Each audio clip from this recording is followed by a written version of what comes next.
Yooyyaa ammallee yooyyaa dhaggeeffattoota raadiyoo BBC Afaan Oromoo sagantaan keenya Naayiroobii keenya irra dhufuu jalqabu. Qophii galgal kana keessatti hiriiraan deeggarsa ministeera muummee Abiy Ahmad kan Oromiyaa keessatti deemuu jiru dirqimoo fedhi.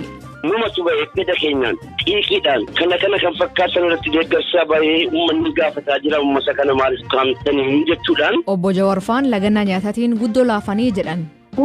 Hedduu dadhabanii jira hedduu garaa nama nyaatan akka malee. Dhuguma yoo taate immoo tana booda ni kufan wallahi har'aa'u nama shakkisiisa tana booda isaanuu ni kufan lafaa ka'uu hin danda'an. Baqattooti Eertiraa 20 kaampii Tigraay kee turte ees jirti iyyaafan.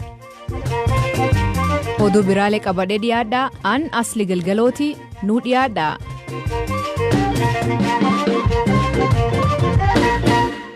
Dhaggeeffattootteen oduuteen jalqabaan guyyaarraa magaalota Oromiyaa hedduun hiriirra oolan maal jennaan deeggarsa ministeera muummee Itoophiyaa Abiy Ahmadiif qaban agarsiisuuf suuraaleen hedduun miidiyaa hawaasummaa irratti qoodaman akka agarsiisanitti namoonni kumaatamaan lakkaa'aman hiriira deeggarsaa kan irratti hirmaatan fuul Facebook BBC Afaan Oromoo irratti ganam kana oduu maxxansineen namoonni dhibbaan lakkaa'aman yaada kennaniin namoonni hiriira ba'anii dirqamaan ba'anii jedhan jiraatan magaalaa garroo ta'aniif warreen hiriira kan qindeessan irratti hirmaatan Abba Abduu Haajii Kaweelikii Iliyaas Mulugeetaa dubbisee dirqamaa miti ufumaan eeyyam gaafannee baanee jedha.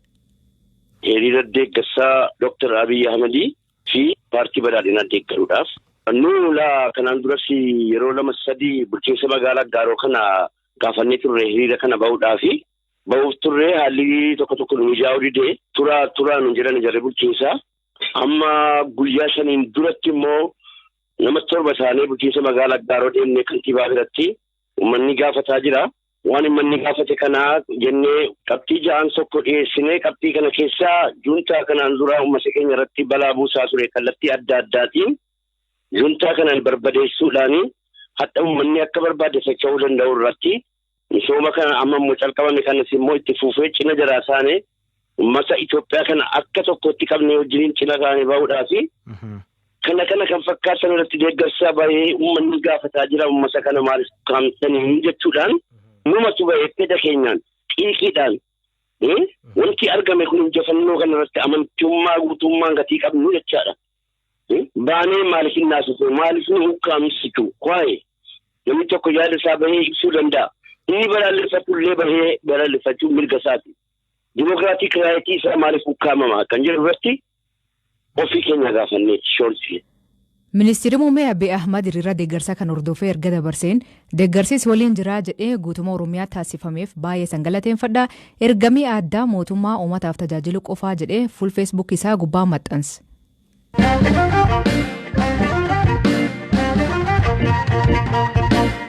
Mootummaa gamtoomaniitti dhaabbati baqatoota UNHCR baqatoota Eertiraa 20 ka kaampii Tigraay kee jiraachaa turte eessa akka jiran hin mirkaneeffannee jette dhaabbatichi ka kaampii 4 keessaa lamqoof daawwate baqatooti tun akka hamaa jiraachuu dubbata namoota dhabaman kana odeeffannoo qabdu jennee dubbii hima UNHCR Chris Melza gaafan. There were about 8,000 in Shimalba and about 12,000 in Kaampii Shimalbaa keessaa baqattoota 8,000 akkasumas kaampii Hitsaas keessaa baqattootni 12,000 eessa akka jiran hin beekamu. Garri caalu kaampicha dhiisanii akka bahan dhageenyeerra. Kaampootni kunneen duwwaa ta'uu isaanii garuu hin mirkaneessine. Suuraan satalaayitii irraa arganne kaampiin tokko gubachuusaa agarsiisa. Odeeffannoo baqattoota kanneen irraa arganneen kaampiiwwan kanneenitti jiraachuun daran ulfaataadha. Gara kaampota kanneenitti galuu waan hin dandeenyeef waan mirkana ta'e dubbachuu hin dandeenye. Ji'oota 3 kaampiiwwanitti galuu hin dandeenye. Dhiironni, dubartootnii fi daa'imman 20,000 deeggarsa kamuu argachaa hin jirani. Nyaataa fi bishaaniin argatan. Daawwachuu waan hin dandeenyeef odeeffannoo hin qabnu. Kanneen ijaan arganii fi gaazexeessitoota irraa odeeffannoo arganneen garri caalaan kaampiiwwan lamaan kana gadhiisanii bahaniiru. Kaan Finfinnee galaniiru. Kaan ammoo kaampiiwwan UNHCR Adde Hawushii fi Mayaayeenitti argamanitti galaniiru. Baqattootni 10,000 lakkaa'aman Shiree fi dhiyeenyatti argamu. Haala hamaa keessa jiru. Dahoo waan hin qabneef daandiirra ciisaa jiru. Nyaata waan hin arganneef baala soorachaa jiru. Kaampiiwwan lamaan daawwachuu kan hin dandeenye sababa mootummaarraa eeyyaman arganneef. Haaluma wal fakkaatuun barreessan olaanaa Norwegian Refugee Council Jan Egeland rakkoo namooma naannoo Tigraay kee jiru guddoo isaa yaaddessaa jedhee BBC'tti. During these 3 months we have as an international Ji'oota sadan dabranitti dhaabbileen gargaarsaa idil-addunyaa deeggarsa bu'a qabeessaa fi waarawaa ta'e kennuu hin dandeenye. Namoonni miiliyoona 2 siqanii deeggarsi hatattamaa isaan barbaachisa. Kanneen deeggarsa namoomaa taasisan galan kan jedhamu dhugaa miti. Keessattuu lixaa fi giddugala Tigraayitti namoota qaqqabuu hin dandeenye. Deeggarsa kennuun kan danda'ame daandii guddicha Maqalee fi iddoowwan mootummaa federaalaa jala jiranitti. Hawaasa bira geenyee deeggarsa gochuu akka dandeenyu irra deddeebiin gaafanneerra. Yeroo tokko gama federaalaa, yeroo kaan ammoo sadarkaa naannootiin heeyyama yeroon itti dhorkamne jira. Kanneen deeggarsa barbaadanii miiliyoona 2 caaluu danda'u hin beeknu. Lolli kun yeroo dheeraaf ture. Naannichi bakka hiyyummaan itti babal'atee fi deeggarsa kan barbaadudha. Dhimuma kanaan wal qabatee dubbii himaa ministeera dhimma alaa Ambaasaadar Diinaa Muuftiin magaalota gurguddoo naannoo Tigraay dhaabbilee deeggarsa namoomaaf banaa jedha. Gambiraatiin baqattoota Eertiraa 20 eesbuutiin isaanii dhabaman sababa rakkoo naannichi keessatti uumamee baqatanii magaalota seenuu isaanii himan. Yeroo ammaa tokko deebi'aa jiru haa ta'u malee deebi'uuf wabii nageenya barbaaduu jirraa jedha.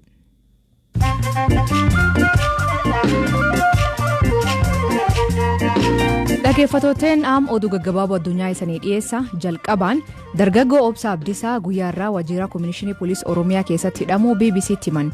Abdiisaan kan jecha Hacaaluu Hundeessaa hordofee jijaaf manidhaa ture 7 kadabr gadhiisan irra deebi'anii waan hidhaniif agammaa hin baramne.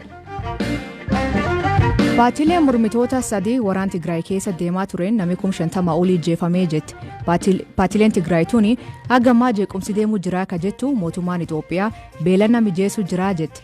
Eegii waraanii naannichaa sadaasa waggaa dabree eegalee lakkoofsi nama jeefamee hin mirkanoofne. Gumiin manmaree musliimoota Biriteen yeroo jalqabaaf hooggantuu dubartii filatte. Dubartii yeroo jalqabaaf bakka itti gaafatama guddaa kanaatti filamtee Zaara Muhammed jedhamti. Zaara Muhammed barreessituu olaantuu ta'uun kabaja guddaa jetti. Pireezidantiin Ameerikaa Joo Baayiden eegii waraanii Miyanmaar aangoo fudhateen booda qoqqobii kaan akeekachiisan.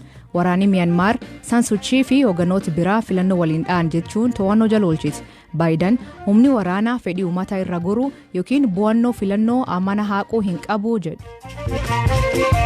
Warshaan aannan gaalaa waggaatti $10 biliyoon galchaa jedhan.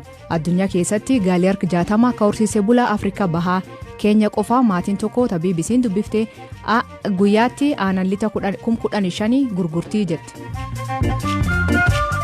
Mootummaan Tanzaaniyaa tallaalii COVID-19 hin galfannuu jedhee ibse. Pireezidantiin Joon Magufuliin torbaan dabree tallaalii kan hin feenuu jedha. Bakka tallaalii tanaa qorsa aadaa haa kulachaa dabraa jedhee dhaame. Eswatini ta duraan Swaazilandii jedhamtu namni hedduun COVID'n du'ee pilaastikiin reeffamarran dhabam. Torbaan lamammaa uffata sireetiin maraa jedha daktariin tokkin.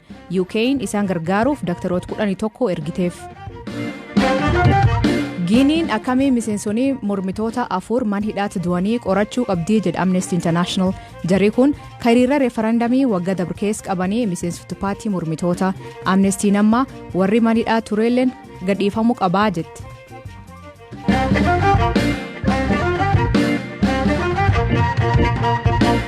Obbo Jawaar Mohammed, Obbo Baqqala Garbaa, Hamza Booranaaf Shamsuddin Xahan guyyaa jaafaa beelaan oolanii buluu jiran. Eegii maatiif deeggartooti isaanii waan uffata keelloo yookiin hadha uffataniif qaban laganna nyaata jalqaban. Am laafanii akkama jiranii ka jettu obboleettiin Obbo Jawaar Raabiyaa Siraaj yaaddofnee jirraa jetti. Hedduu dadhabanii jira hedduu garaa nama nyaatan akka malee. Yoo margite eege. Ammaan kana biraa dhufuutu ammaan gattaa'e. Maan jedhan? Arginu bakka wanta akka qabsoodhaa hin nyaannu bishaanuma namni bishaanumallee akkaatti qabatu walii dhaabatu dadhabanii qaamni isaanii hollataa hedduu nama dhaabbatanii haasofsiisuu hin danda'an. Hedduu dadhabanii jiran hedduu guyyaa jaaffaa kana namni bishaanumallee duwwaati maal jettaan. Ani jumaan ulaaluu dadhabee boo'ee biraa gala. Obduuban jennu har'as boru siyoomummaan nuti qabsoodhaan inni duunaa jaamaqaa ijoollee Oromoo meeqaa kamti du'anii itti dhumanii wareegamanii diinni isaanii dhangala'ee har'a diinni nurratti fe'uuf deemtee nuti immoo kana dhaabbannee arguu manni aduun wayyaa jiran. Ambulaansii faatti cicha ejjaa jedhan filaa man hidhaa kan atmaan agarte. Kalee ambulaansii lamaatti tureewu dhuguma yoo taate immoo tana booda ni kufan wallahi har'aa'u nama shakkisiisa tana booda isaanuu ni kufan lafaa hooqa'uu hin danda'an. Miti akkatti muka qabatanii dhaabatanii hanguma sana uummanni waan deemaa jiruuf kabajaa gabbaanii maxxansanii galatooma jechuumaaf gabbaan malee waan takka kan sana booda gabbaanii nama dubbisanii beeku. Sanis hin dubbisanii galatooma qofaaf. Namaan dubbachuu hin danda'an jechuun. Dubbachuu hin danda'an keessattuu jeena irra dadhabee jira. Ni dhukkuballeedha.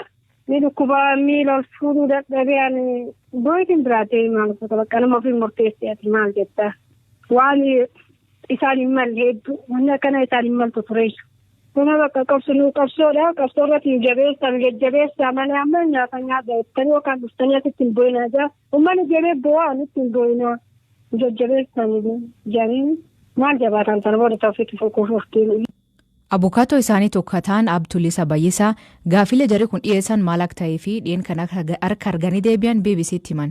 Erga jalqabanii guyyaa ja'affaa isaaniiti amma sa'aatii booda abukaatoo namoota 3 taanee annee gaafannee turre yeroo kaan ol dhufanii bakkitti abukaatoo fi jarri wal dubbisnu ni jiraa ture.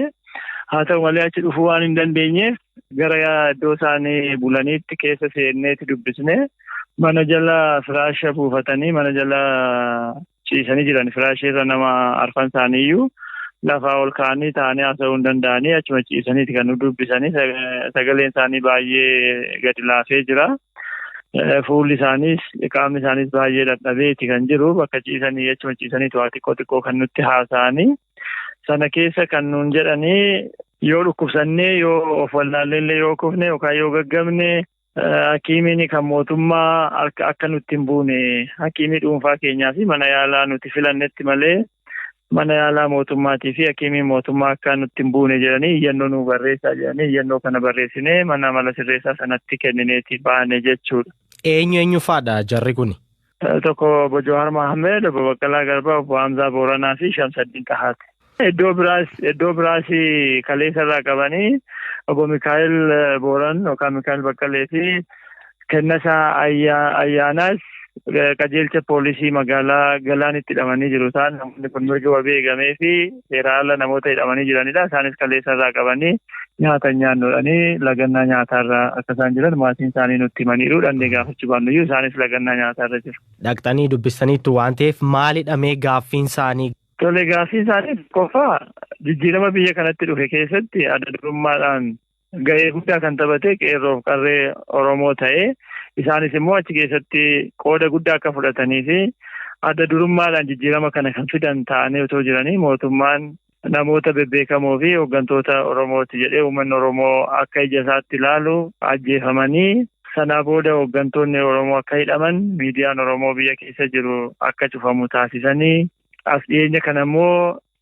dhaabbilee siyaasaa Oromoo bifa shiraan guutameen ayyama isaanii jalaa haqanii dhaabbilee siyaasaa hafte lamaan immoo hooggantoota isaanii, deeggartoota isaanii, miseensota isaanii hidhanii akka isaan akkuma waliigalaatti Oromoon siyaasa keessatti akka hin hirmaanne siyaasa keessaa Oromoo fageessuudhaaf hojii hojjetamee jirudha.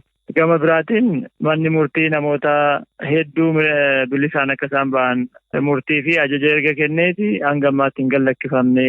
Kanaafiyyuu nuti mana amala sirreessaa yookaan mana hidhaa keessa jirra. Isa kana mormuu kan dandeenyu carraa nuti qabnu tokkittiin mormii karaa nagaa taasifamu kana lagannaa nyaataa taasisuudhaan waan ta'eef kana murteeffanneeti itti gallee kan jedhudha. Obbo Tuulin dabalanii gaafileen jarri kun kaasan keessaa kanneen seeraan wal qabatan mana murtii dhiyeessuu isaanii dubbatan. Dhaggeeffattootteen sagantaan keenya galgal kanaa ganumaa mammaansii keenya ka'arraa ka harree hin qabneetu gaangee namatti uffataa jedha. Mammaansii kanaan wal fakkaatu kan fa'a deebii feesbuuktiin jalaa kennadhaa nu eeggatanii nu dhaggeeffachuu keessaniif hedduu isin ulfeeffannaa. Sagantaa kan qopheesse Eeliyaas Mulugeetaa gam teknikaatiin Deevis Masaaruu keessaniif dhiyeessan Aslii Gilgalooti yoo waaqi jedha boorsaatti akkana walitti deebinaa nagaa waaqa kee bulaa oraa bulaa deebanaa hangafamaan dhan bulaa.